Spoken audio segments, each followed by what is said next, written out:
Hello dear students, कैसे हो? मैं प्रेमजीत मिश्रा, मेरे यूट्यूब चैनल फिजिक्स विद प्रेम में आपका स्वागत करता हूँ। सबसे पहले जिन जिन लोगों ने मेरे चैनल को सब्सक्राइब किया उनको थैंक यू सो मच। आपके प्यारे आशीर्वाद से मेरे चैनल का सब्सक्राइब अच्छा हो रहा है, मेरा चैनल अच्छा जा रहा है और आशा है ऐसे आगे अच्छा जाएगा।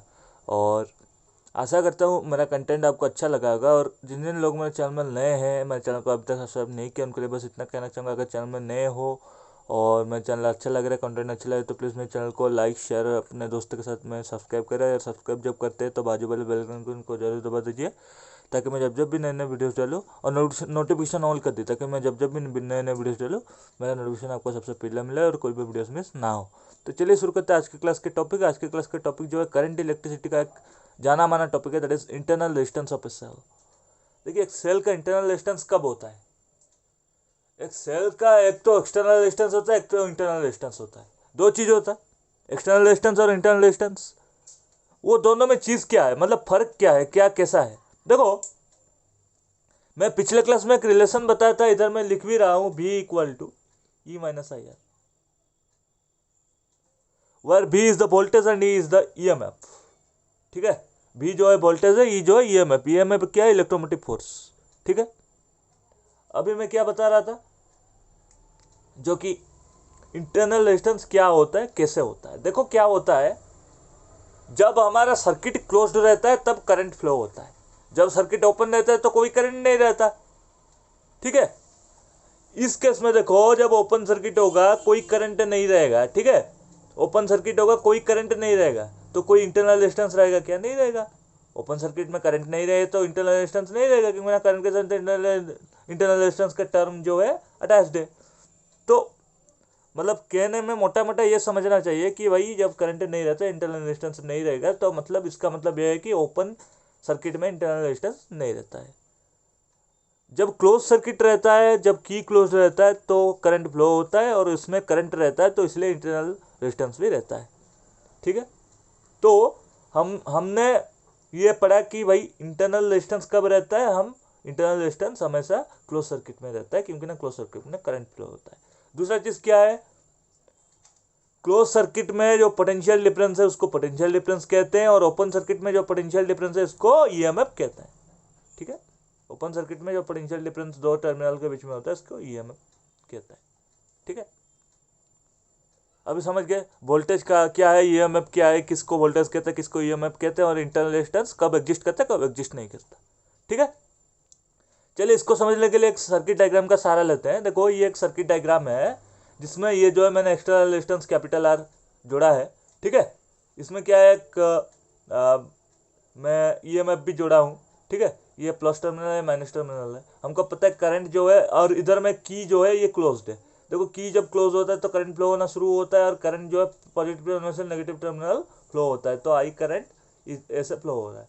ठीक है, इधर से इधर जा रहा है। अभी देखो, हमको पता है और एक चीज जो है, ये रेजिस्टेंस जो है इंटरनल रेजिस्टेंस होता है क्लोज सर्किट में, एक इंटरनल रेजिस्टेंस हम कंसिडर करेंगे। इसमें भी वही सेम करंट फ्लो होगा कुछ इस तरह से, इसमें भी वही सेम आई करंट फ्लो होगा। ठीक है, सीधी बात है। अभी देखो, जब सेम करंट फ्लो होता है, कोई भी कितने भी रेजिस्टेंस हो, जब सेम करंट फ्लो होता है तो वो रेजिस्टेंस कहलाता है that should be connected in series. जब रेजिस्टेंस सीरीज में कनेक्टेड होता है तो इसमें जो है सेम करंट फ्लो होता है। ठीक है, अभी इसका मतलब क्या है, capital R and small R both are connected in series. हालांकि ये देखने में ये कुछ अलग लग रहा है, लेकिन जब सेम करंट फ्लो होता है, ये याद रखिए, तो capital R and small R जो है, जब सेम करंट फ्लो होता है वो सीरीज में कनेक्टेड होते हैं, ऐसा हम मानना पड़ता है। ठीक है, अभी देखो कुछ हम नोटेशंस देखते हैं। The resistance applied by the electrolyte of a cell when the electric current passes through it, इस केस में it is known as internal resistance of a cell and it is denoted by small R. ठीक है, internal resistance को हम small are बोलते हैं। ठीक है, अभी देखो इस केस में देखो, if E and V are the readings of the voltmeter when the circuit is open when the circuit is closed respectively. इधर में मैं और बना देता हूँ आपके समझाने के लिए। भाई ई क्या होता है, वी क्या होता है, मैं पिछले बार समझाया, अभी भी समझा दूंगा। ठीक है, कोई दिक्कत नहीं है। ठीक है, इधर में वही सेम कंडीशन है। ठीक है, ये कैपिटल आर है। ठीक है, इधर में करंट भी फ्लो होगा, ठीक है, करंट फ्लो तो होगा लेकिन कुछ दूसरा सीन है, ठीक है। ये भी है, ये पॉजिटिव नेगेटिव है, इसमें की जो है मतलब करंट फ्लो नहीं होगा, इसमें कोई करंट फ्लो नहीं होगा, मैं ऐसे बता रहा हूँ, क्योंकि ना की जो है ओपन है, इसमें कोई करंट फ्लो नहीं होगा, की जो है ओपन है, ठीक है, ओपन सर्किट है, इसलिए करंट जीरो, इंटरनल रेजिस्टेंस कुछ नहीं रहता, बस एक्सटर्नल रेजिस्टेंस रहता है, और इसमें जो है वोल्ट मीटर लगता है, सॉरी इसमें जो है पोटेंशियल ये होता है, ठीक है। और वोल्ट मीटर तो लगता है, हर किसी में वोल्ट मीटर लगता है, कोई दिक्कत नहीं। तो वोल्ट मीटर का ये जो रीडिंग है, एक तो पोटेंशियल एक नापने के लिए और एक ईएमएफ नापने के लिए, ठीक है। ये दोनों केस में अलग है, मतलब ये भी जो है पोटेंशियल डिफरेंस है और ये ई जो है ईएमएफ है, बस ये ओपन सर्किट है, ये क्लोज सर्किट है, ठीक है। ये ओपन सर्किट है, इसमें कोई डॉट फट नहीं है, ये जो के है ना ये खाली है ऐसे ब्रैकेट करके, लेकिन क्लोज सर्किट में एक डॉट रहता है, ठीक है, मतलब की क्लोज्ड है, कुछ इस तरह के रिप्रेजेंटेशन होता है आपके सर्किट में, ठीक है। तो ये सिनेरियो है, ये दो सर्किट को आप देखिए, याद रखिए आराम से, ठीक है। तो मैं वही बोलना चाहता हूँ कि ये P and B are the readings of the voltmeter when the circuit is open and when the circuit is closed. जब सर्किट ओपन होता है तो ओपन सर्किट में जो है सॉरी ये कुछ इस तरह का होगा, ये जो है वोल्टमीटर, सॉरी ये जो है वोल्टमीटर और ये जो है EMF, I am very sorry for that, ठीक है। ये वोल्टमीटर, ये जो है ईएमएफ, ठीक है। तो मैं दिखा कुछ रहा था, हो गया कुछ, कोई बात नहीं, समझ लेंगे हम लोग कि भाई ये जो है वोल्टमीटर का ये जो वोल्टेज है और टीपीडी टर्मिनल पोटेंशियल डिफरेंस है, और ये जो है सॉरी ये जो ईएमएफ है, ठीक है, इलेक्ट्रोमोटिव फोर्स, और ये जो है टर्मिनल पोटेंशियल डिफरेंस और टीपीडी है, ठीक है, या फिर पोटेंशियल डिफरेंस है, ठीक है, क्योंकि ना ये सर्किट क्लोज्ड है, कुछ करंट इसमें पास करेगा, ठीक है। तो वही है कि रीडिंग है ई एंड वी, ठीक है, other readings of the voltmeter when the circuit is opened and circuit is closed respectively. If E represents the EMF and B represents the potential difference, then हमको पता है V equal to E minus IR, पिछले class में पढ़ा चुका हूँ, ठीक है, पिछले क्लास में पढ़ा चुका था, relation between electromotive force and potential difference का रिलेशन क्या होता है, कुछ इस तरह का आया था, B equal to E minus IR। तो इसको इक्वेशन 1 मान लेते हैं, ठीक है। अभी देखो हमको पता है I इक्वल टू क्या है, I equal to V upon R, ठीक है, potential difference upon total resistance और ईएमएफ अपन टोटल रेजिस्टेंस, कुछ भी लिख सकते हो, ठीक है। अभी ईएमएफ के बदले में ई लिखेंगे, और हमको पता है टोटल रेजिस्टेंस क्या है, कैपिटल आर स्मॉल आर दोनों सीरीज में कनेक्टेड है, तो capital R plus small R, ठीक है। तो कुछ इस तरह का I equal to E by capital R plus small R, because capital R small R connected in series, तो दोनों ऐड कर दिया, ठीक है, पता है पहले से। अभी ये वैल्यू को इक्वेशन 1 में पुट करेंगे, आई का जो ये वैल्यू है इसको इक्वेशन 1 में पुट करेंगे, आई के बदले में ये वैल्यू पुट हो तो क्या होगा, putting this value of I in equation 1, तो भी इक्वल टू ई के बदले में ई माइनस आई के बदले में E upon R plus R into small R, ये देखिए कुछ इस तरह का, ठीक है। अभी देखो भी आज इट इज है, ठीक है, ई ये दोनों में से ई कॉमन चला गया, इसमें क्या बचा, इंटू ब्रैकेट 1 माइनस ये आर आज इट इज है, ये तो ई कट गया 1 हो गया, तो आर माना small R divided by R plus R, मतलब capital R plus small R, ठीक है। अभी देखो भी इक्वल टू ई कॉमन है आज इट इज, अभी इसका क्या है एलसीएम ले लेंगे, ठीक है, R plus capital R plus small R denominator में, अभी ये capital R plus small R minus small R से कैंसिल आउट, ठीक है। तो अभी क्या बचा, V equal to E whole into capital R upon capital R plus small R, ठीक है। अभी ये देखो ये दोनों को मल्टीप्लाई कर लेंगे, मल्टीप्लाई करके इधर ले लेंगे, ठीक है, तो क्या होगा V into capital R plus small R equal to E into capital R, ठीक है। तो ये इसको खोल देंगे, क्या होगा B into capital R plus B into small R equal to E into R. अभी देखो क्या हुआ, मतलब मैं ये इसको क्या है, अभी देखो ये तो कैपिटल स्मॉल आर ऐसे ऐसे है, भी कॉमन है, तो मैं ऐसे नहीं करूंगा, मैं क्या होऊंगा, ये जो कैपिटल आर को इक्वल करूंगा, कैपिटल आर को ये जो भी इंटू कैपिटल आर इसको दूसरी तरफ ले लूंगा, तो क्या होगा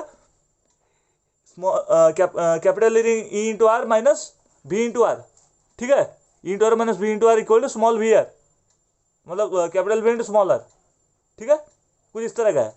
अभी इसमें से आर में कमन ले लूंगा, आर में कमन ले लूंगा, तो क्या बचेगा ई माइनस वी बचेगा इक्वल टू भी इंटू स्मॉल आर, ठीक है, आर कमन ले लिया।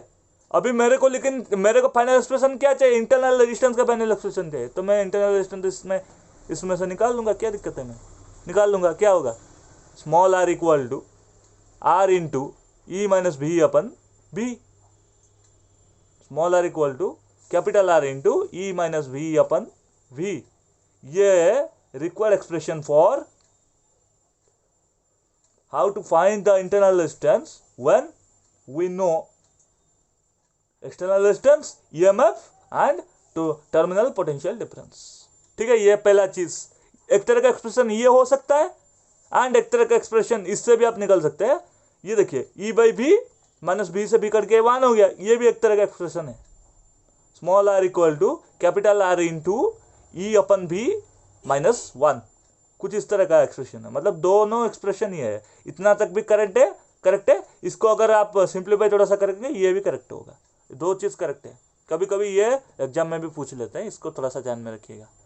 ठीक है, अभी इसमें देखो ये हमारा फाइंड आउट हो गया internal resistance of a cell कैसे फाइंड आउट करते हैं।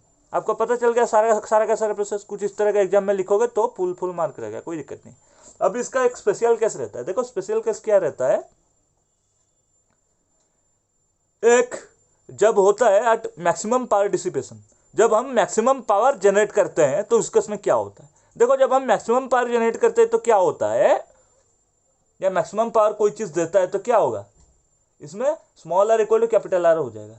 देखो कोई दो चीज इक्वल रहेगा तो कुछ कट के कुछ ज्यादा वैल्यू निकलेगा, तो इस केस में क्या होगा, ये दोनों इक्वल हो जाएगा। तो इसको small R by capital R ऐसे करके लिख सकते हैं। स्मॉल आर के बदले में कैपिटल आर पुट कर देंगे तो आर कैंसिल हो जाएगा, या फिर कैपिटल आर के बदले में स्मॉल आर पुट कर देंगे तो कोई ना कोई तो कैंसिल हो जाएगा। इस केस में ये इधर मैं लिख देता हूँ, because capital small R equal to capital R, ऐसे करके ये कैंसिल आउट होकर 1 हो गया।